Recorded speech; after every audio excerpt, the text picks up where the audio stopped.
June 2016. The night before the referendum vote as to whether the United Kingdom wishes to leave the European Union, I went on a television debate and tried to explain why I personally want us to remain. When I arrived at the venue, people were huddled in groups waiting to go into the studio. So I made my way towards one gathered around Alastair Campbell, Tony Blair's ideas man, hoping for support. They barely acknowledged my arrival, apart from slight irritation that I had interrupted their flow. This was a serious matter, and I was just an elderly woman and a silly actress to boot. When it came to my turn to speak on the debate, I was introduced by Jeremy Paxman with a jolly jibe that I should be voting for Brexit like all the old people. The audience disapproved of his rudeness. I was grateful to him because he got them on my side. There was a gauge in the studio to demonstrate the effect of the speeches on the undecided voters. Unlike most of the other speakers, my reasons for remaining were nothing to do with trade or how much richer or poorer we would be if we left the European Union. I spoke from the heart, and it must have had some resonance because the gauge shot round to remain as I spoke, leaving Jeremy open mouthed and, bless him, delighted. My grandchildren told me later that my piece had gone viral on the web, which they assured me was paradoxically a good thing. After the program, the great and the good congratulated me effusively, including Alistair C. What thrilled me most was a hug from Delia Smith, my savior at many a social occasion. That was much more impressive to me than the fact that the Prime Minister, David Cameron, sent out a message on social media telling people to look at what I had said before they vote. The argument I put forward was one I heard little then, and I have rarely heard since, whenever Brexit is discussed. The gist of my contribution was that as a child during the war, I was bombed, my friends and neighbors killed by the Germans. I went to bed underground in our damp air raid shelter and listened to the zooming planes and guns fighting life and death battles in the skies above. Our house lost its roof and windows in the bombardment. At 7 years old, my case was packed, my gas mask put over my shoulder, and a label tied to my coat, and I was sent off to the country and billeted on strangers. I was terrified for most of my childhood, and I hated Germans.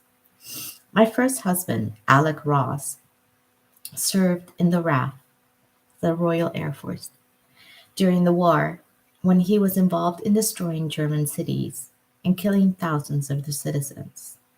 And the Germans, in their turn, hated him. Sometime after VJ, the fricker boy from next door came back skeletal and mute from the horrors he had endured in a Japanese prisoner of war camp. And so I hated the Japanese. Then we did the unthinkable, not once, but twice. We backed the United States in obliterating two huge areas of Japan with atomic bombs, killing and maiming thousands. And surely to God they hated us. But somehow, out of this maelstrom of hatred came the idea of a united Europe. Encouraged by our hero, Winston Churchill, the countries that had been involved in two world wars, killing 40 million in the first and 70 million in the second, would unite to create a better, more peaceful continent. It was a step towards a united world. After the war, my father made me look at pictures of Belsen. One photo in particular is branded on my brain. It is of a terrified naked child standing on a laboratory bench, being pointed at with a stick, watched by uniformed officers and white coated doctors. My father did not spare my 11-year-old self the horrors of Dr. Mengeles' experiments on Jewish and Roma children in the camps. As I cried, he told me, "For their sake, this must never happen again. It is down to you." I am fairly certain my dad, like me, would have rejoiced to see a united Europe based on liberal principles. It was our way of trying to ensure that worldwide strife on this scale would never happen again.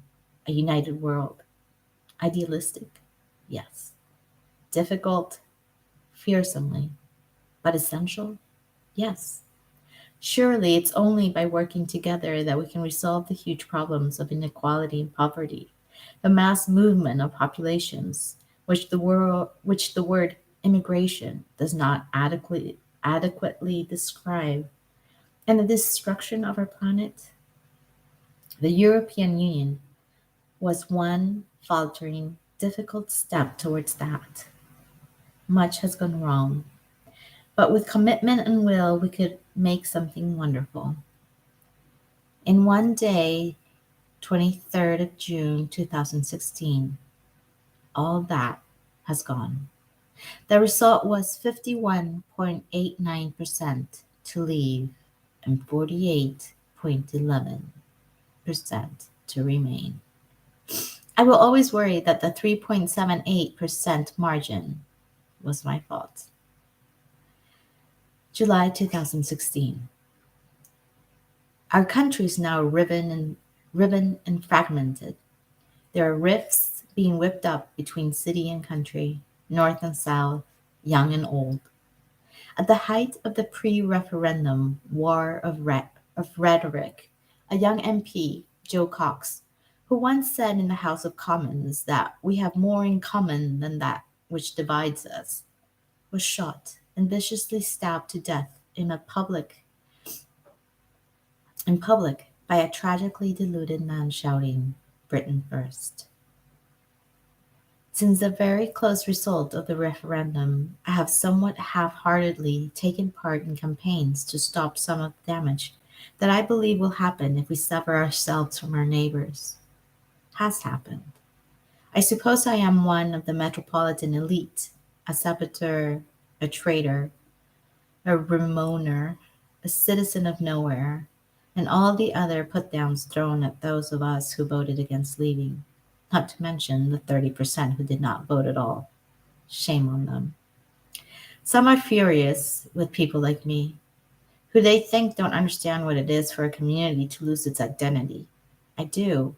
My beloved fellow countrymen and women, I do. In Oldham, where I worked for a year in the 50s, I saw the decline of the cotton trade, the influx of workers from Pakistan prepared to work for less money in worse conditions, who became ghettoized, living in the ghetto, in various pockets of the town, plus the destruction of the back-to-back houses, unsanitary, rudimentary, but immaculately kept, and sociable, caused damage to the existing strong white working class culture. When the mills closed, there was a gradual breakdown of a whole way of life, with no intervention early on when it would have made a difference. I was staying in Workington when they closed the steelworks, the epicenter of the life of the town. A couple of men rendered unemployed by the closure warned me that older men would no longer be able to devise and keep an eye on the younger, and a soft toy factory was no replacement for the virile work of the steelworks. They predicted that the whole town would fall apart. When I went back to do a radio show a few years later, I could see the signs of decline in this previously buoyant town. I was told by the locals how pleasant life used to be. I was given a sketch by Lowry of the nearby seaside town Mayport, back when it was a beach for families to enjoy, with boats and sandcastles and the whippet dogs that used to race. Even that was now polluted and destroyed by the sea coming from nearby Windscale, as it used to be called, until after a disastrous accident at the plant, it was renamed Sellafield. Cumbria had not been taken care of. The mining communities, too, were A bitter battle was fought to save not just jobs, but a whole way of life, were obliterated and just left to rot. Did no one foresee the social problems that would follow, or did they just not care? All of them shamefully ignored by successive British governments, and now they blame the EU. I am enraged that we have, in my opinion, been manipulated by the unscrupulous campaigning of an unelected political advisor called Dominic Cummings, who plainly despises long established government procedure and appears willing to tell any lie or use any simplistic brainwashing slogan to achieve his fanatical ends, supposedly on behalf of the likes of Nigel Farage, Boris Johnson, Aaron Banks, and Jacob Rees-Mogg, but actually intent on a revolution far beyond their Brexit dreams. A like-minded friend suggested that we are like all old people who don't embrace change and moan about how wonderful life was when we were young. As I have pointed out, for me it wasn't. War was vile, and poverty was grinding. My generation and that of my parents toiled to make things better and succeeded to an amazing degree, but one of those achievements is now on the rubbish dump. Many of the liberal values we fought for are now ridiculed. Kindness and respect for minorities has become political correctness gone mad, and racism and anti Semitism are on the rise. Many Remainers, after fruitlessly trying to make their voices heard with no leadership and a pro Leave press, have become sad but resigned. Not me. I am still in turmoil. I have had two quite serious brushes with depression in my life, and I know the signs. I am aware my reaction is bordering on the unhinged. November 2016. On the 5th of November, competing with the Guy Fawkes fireworks, a virulent rash exploded on my legs. The irritation took over my whole being in its intensity. I could not I couldn't think of anything else. I have always thought that if I were ever paralyzed or unable to communicate, not being able to ask for relief for an unbearable itching would be worse than silent pain. I was unable to sleep or work, and the only temporary balm proved to be, contrary to all advice, having a scalding hot shower. Remembering my cancer years when I believed my body was telling me that I needed to get rid of growing destructive elements in my life, I sought to explain my all consuming, ugly, erupting skin. Could it be that my obsession with the volcanic changes in the world had entered my bloodstream? Was it that what was it that picture of Trump and Farage that was all over the press, standing in front of some garish golden doors, like a couple of gleeful louts, Trump grinning maniacally, doing a thumbs up sign, and Farage not sure what to do with his hands in the absence of his customary pint of beer, gesturing awkwardly towards his new best pal, whilst giving one of his usual obscene gape-mouthed roaring laughs. Two squalid opportunists in cahoots in their triumphant boy's adventure of changing the world and giving me a rash. The bastards. 2016 has been an earthquake of a year. I feel alienated, at least from my country, if not the world. I am reminded of a visit I made to my beloved Auntie Ruby in 1999. After a lifetime of independent spinsterhood, in which she bestowed her generous love on me and many others, she eventually had a fall, and stairs became a problem. So I found her a nice residential home into which she seemed to settle. After a few months, I noticed she had stopped doing her Telegraph crossword. In those days, the Telegraph was an excellent newspaper, and she usually spent the morning reading it. When I visited, we would discuss world events. One day, I went to see her. It was at the height of the revelations of genocide in Kosovo. while the other news was of schoolboys killing their colleagues in Columbine and a nail bomb exploding in a gay pub in Soho. We would normally have had a good debate about the state of the world, but that day she seemed reluctant to engage. She explained she no longer read her lovely telegraph. With tears in her eyes, she told me, "It's not my world now, darling. I don't belong here anymore." I was angry that she would opt out of what she had taught me to challenge with relish, and had become apathetic and detached, preferring to talk about the pleasure of our Victoria sponge and Earl Grey tea. Well, now I understand. My dear Auntie Ruby died shortly after that last conversation. Do I, like her, just give up and recognize that I am a dinosaur that has outlived its viability in this new world? My evacuation experience taught me to get up if I was knocked down and fight back, with my fists if necessary. That's easier when you are 8 years old, but maybe I could still winch my old bones out of the slough of despond. Maybe I should evoke the spirit of Dylan Thomas. Do not go gentle into that good night. Old age should burn and rave at close of day. Rage, rage against the dying of the light. Right now, I just don't have the energy. November 2016. Decided to escape to France, hoping the locals won't blame me for Brexit. My friends are Marseille airport, and the car hire firm just shake their heads and look at me with pity. Winter is not the ideal time to visit Provence. It was below freezing when I arrived, but I took profound satisfaction in collecting kindling from the field and concocting faggots with painstaking folding of newspaper, then gradually feeding in logs until the stove roared into life.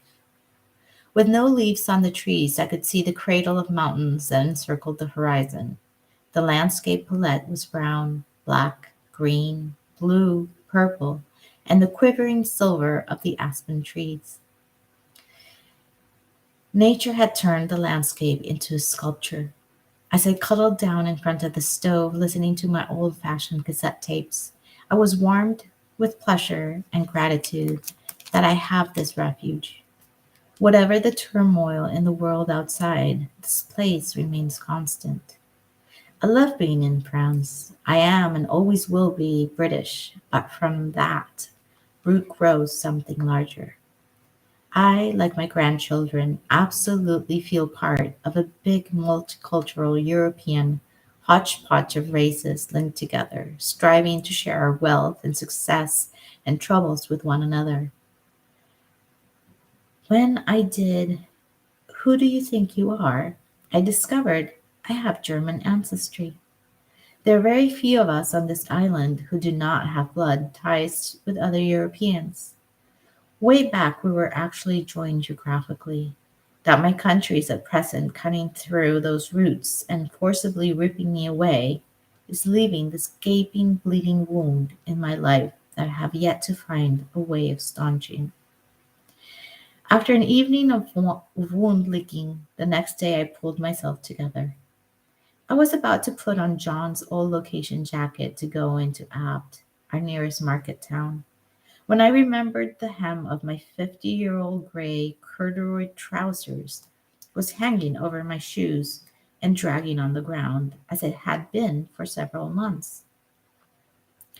It was growing fear of old lady falls and broken hips that made me sit, leg balanced on the table, sewing it back in place with an approximation of the hemstitch I learned at school 70 odd years ago. People don't stitch and patch and darn like we used to back in the day. All my clothes were made to last, with seams that could be let out and hems that could be lengthened to allow for growth. Dad had leather patches on the elbows of his jacket. Sheets were cut in two and remade with less worn sides to middle. and socks and gloves sported intricate darns woven on a wooden mushroom. All my clothes as a child were remade versions of my mother's or big sister's garments. Never for one moment did it occur to me that I might be hard done by, except when my scholarship provided the fees for my grammar school. But I found myself the only girl whose tunic and blouse and even green serge knickers were homemade. I was too mortified to appreciate that my mother, who worked in a shop 6 days a week, must have toiled over the Singer sewing machine until the small hours to provide my uniform. My trousers now trip proof, I donned the ancient big black jumper which my mother had knitted for me when another scholarship led to the Royal Academy of Dramatic Art. On this occasion, Kent County Council generously provided me with a modest maintenance fee, which wouldn't happen now, but it didn't stretch to buying one of the sloppy Joe jumpers that were all in the rage. Mom's trusty needles did the job, and I still, to this day, relish its baggy, warm embrace. It's so cool that she has a sweater that her mom knitted for her when she went to acting school. It's been 50, 60 years ago. 90. No, 60, yeah, 60, 70 years ago. My wardrobe in France is all my cast offs from London. Unrecognized, I wander around with no makeup, lank, unwashed hair, and ragged old thrown together ensembles. In Chiswick, I could well be considered a bag lady, and social services would step in. Here in France, they just accept that English women are not very chic and don't have a weekly manicure and coiffure done by either a shop or a friend. They assume that I am a bit eccentric, like the very tall Arab who wanders around muttering to himself and who once startled me by wordlessly forcing a Babybel cheese into my hands, possibly thinking my need was greater than his. In Apt, I am always greeted fondly by our newsagent, Karim, who keeps the Times and a day-old Guardian for me and scans the pages for news of me and two other English actors who live in the area. These cuttings he gives to me discreetly, conscious that I value my anonymity, but unaware that I hate reading anything about myself, and so throw away his review or comment without looking at it. I said hello to a couple of old English blokes who take a morning drink at the old-fashioned zinc bar that I frequent for its excellent coffee. They did once tell the Gouala smoking, Pernod quaffing owner I was un grande vedette, but his Gallic shrug revealed that he considered les Anglais' age and alcohol intake to have addled their cheerful brains. My evolution into a proud European took time. It started when I was 14, in 1947. I am not sure how it came about, but two of my teachers, surprisingly jaunty women who, when stripped of their gowns and teaching demeanor, took me to Paris to spend the summer holiday as an au pair with a friend of theirs, whose husband was a director of the Comédie Française theater. I had done a couple of school plays and maybe they thought I merited encouragement.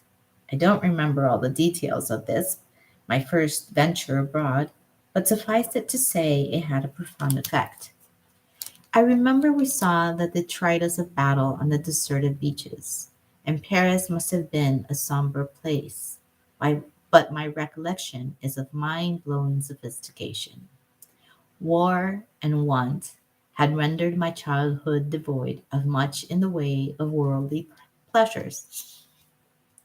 I'm sure there was a stratum of society in Britain that knew about olive oil and wine, but for me, who had only ever tasted our annual Christmas bottle of Barsac, drinking wine at every meal was a revelation.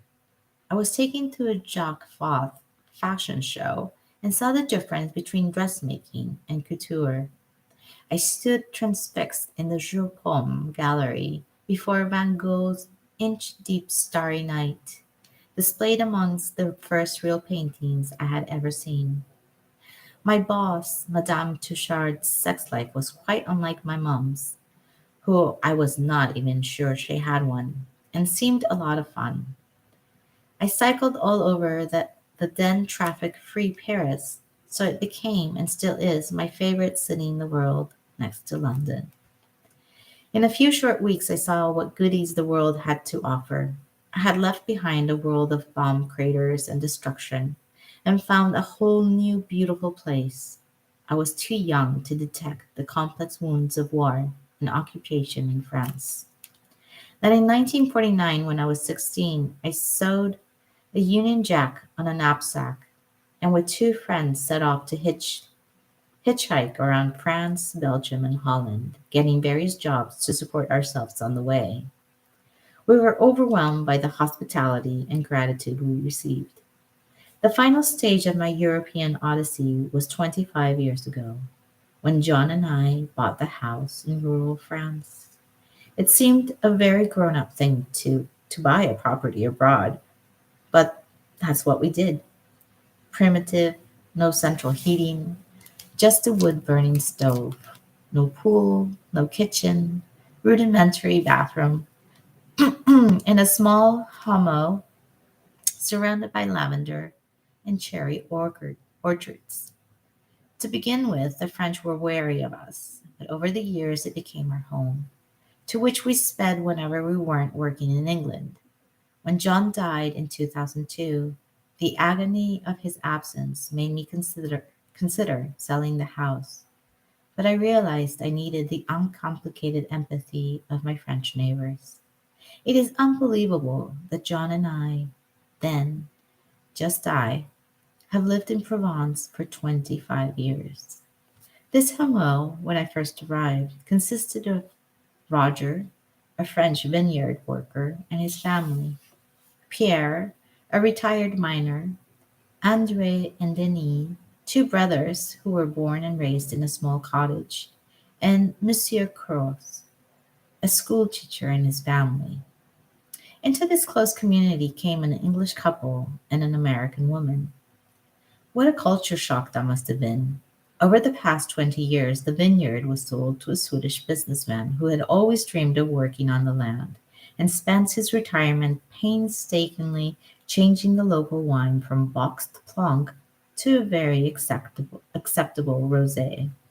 The American woman has been replaced by two Parisians whose second home it is, although one of them went to school in the area and his father used to be the mayor.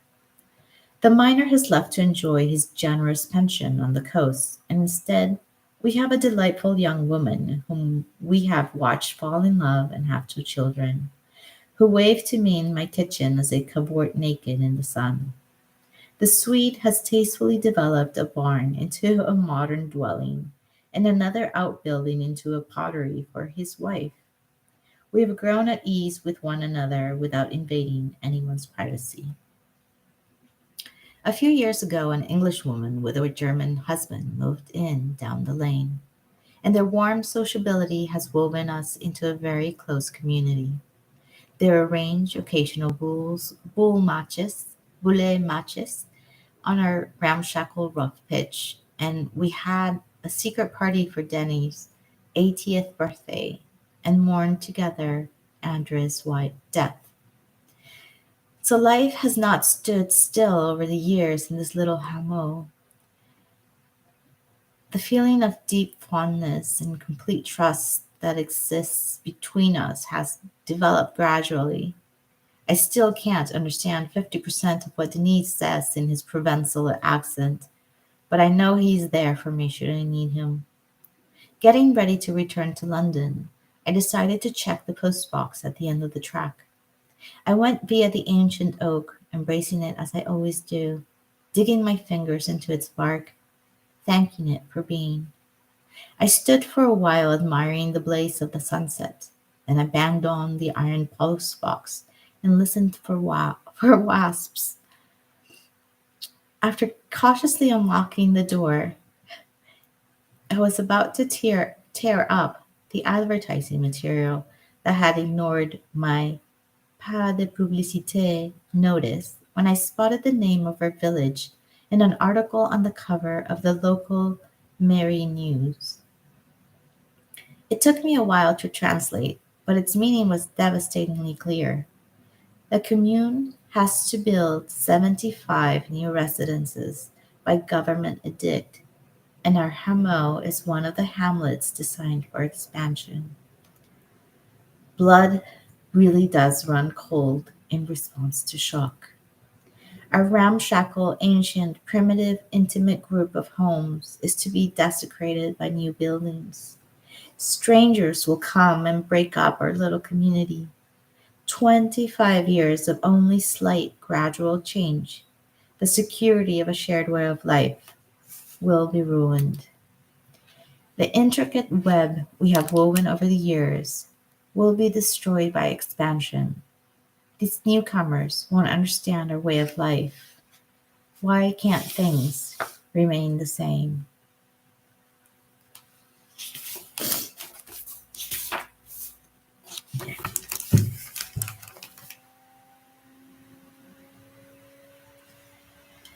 November 2016. I had to get back to do some dubbing on a series called Delicious that I had been working on in Cornwall. I have ambivalent feelings towards Cornwall, which voted overwhelmingly to leave the EU. While I was filming there during the campaign, I had many I had many an argument with local film crew members, but I did understand why they felt the way they did. The Southwest, too, has been neglected. In the wake of another industrial collapse, that of the tin mines, the natives of Cornwall are forced into servicing surfers, second homers, and troublesome tourists whose picnics have turned the seagulls into fat, savage predators. There is work in the summer, but none in the winter, which is why Cornwall is one of the poorest counties in the UK. I discovered that many people had no idea how much support had come to the area from the European Union. What's more, after the very successful Leave campaign, they did not care. They just wanted out. Mind you, some Cornish folk hate people from Devon, and given half a chance would build the wall along the Tamar and keep everyone out, let alone nasty Europeans.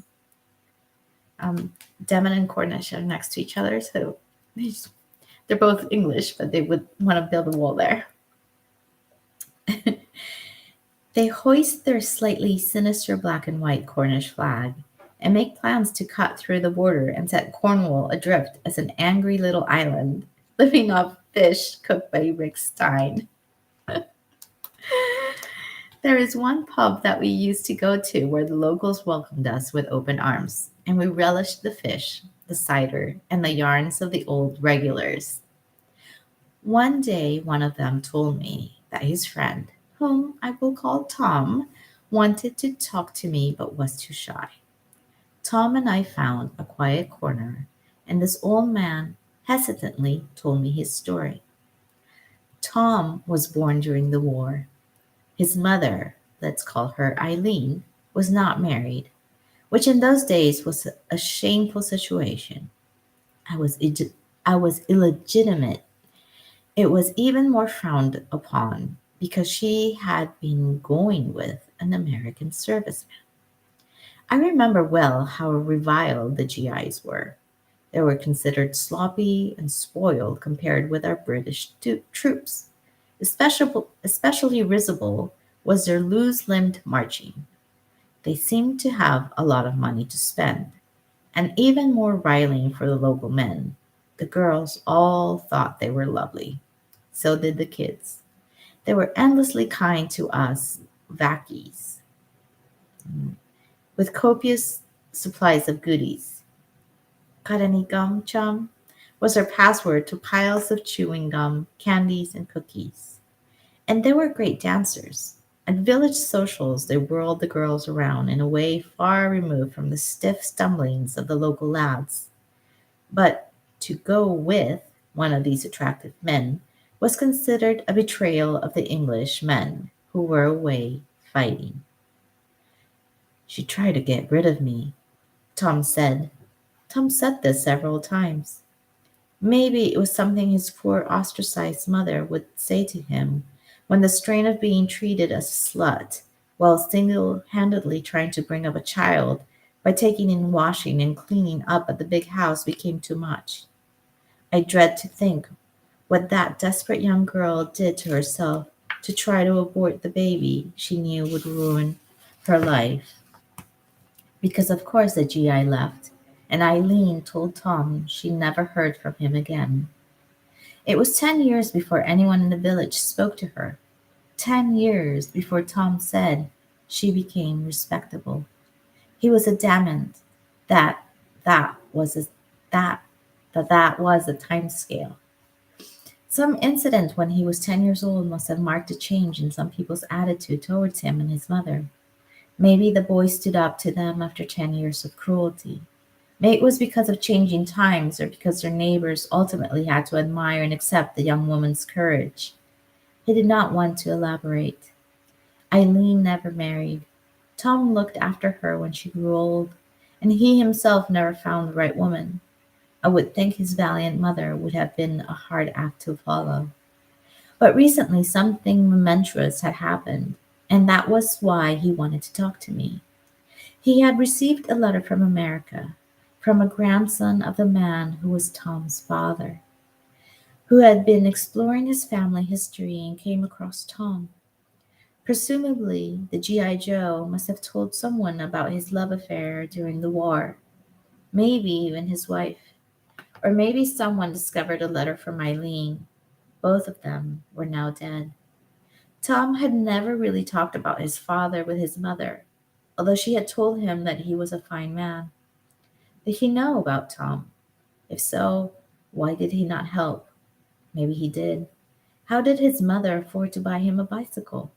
There were so many questions, which Tom was happy to leave unanswered. I could tell that receiving this letter had turned Tom's life upside down. He was obviously well liked in the pub, and I suspect after all these years most of the younger residents did not know about his childhood. He had certainly told no one about this new chain of events. He told me that he had replied to the letter, confirming that they had his mother's name right, and that he almost certainly was their grandfather's son. Tom thought, indeed hoped, that would be the end of it. But the previous week he had received another letter. The grandchildren were planning a party for their father, Tom's half brother, a celebration for his 80th birthday, and would like him to come over, all expenses paid. I grasped his hand, and he told me, and my heart sank when he said, "What would you do, Sheila?" My first thought was that of course he should go. The bastards owe him something. It sounds as though Joe's descendants have had a good life, while Tom and Eileen's lives were a poverty stricken struggle. Maybe he would enjoy the adventure of going on an airplane for the first time in a whole new country. He has never been outside Cornwall. The young relatives who have made the effort to trace him would probably treat him lovingly. A new generation, not blighted by those bigoted, cruel values of old, would welcome him into their family. What an adventure! That would be my reaction as an endlessly curious woman.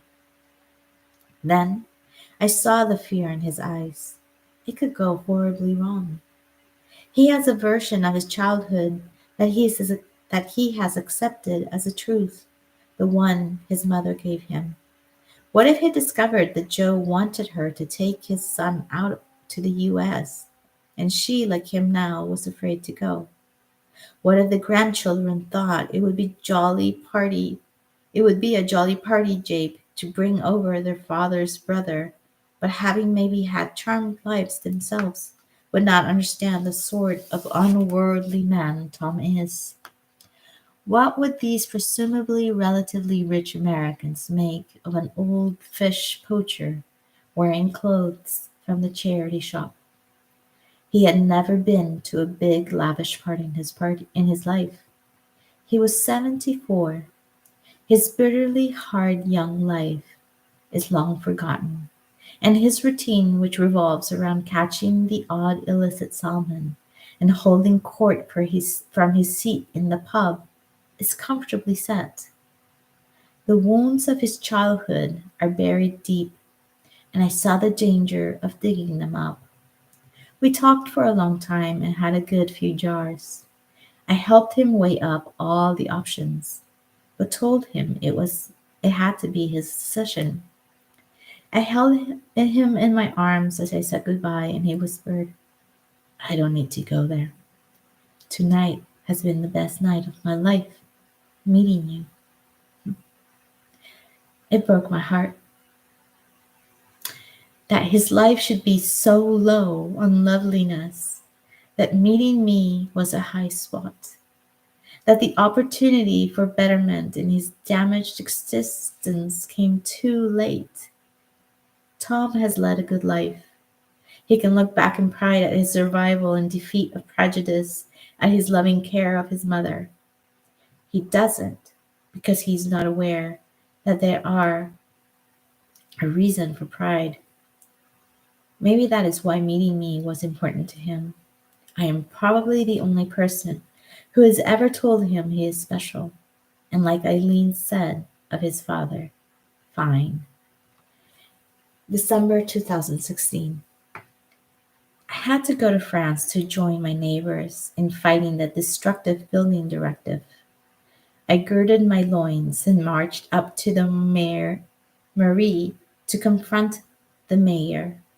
He once attended one of our parties in the barn and left in the small hours, having supped deep of our local wine. So I hoped he might have a soft spot for our beautiful Hameau. True to form, he was sweetness and light. I don't trust him an inch.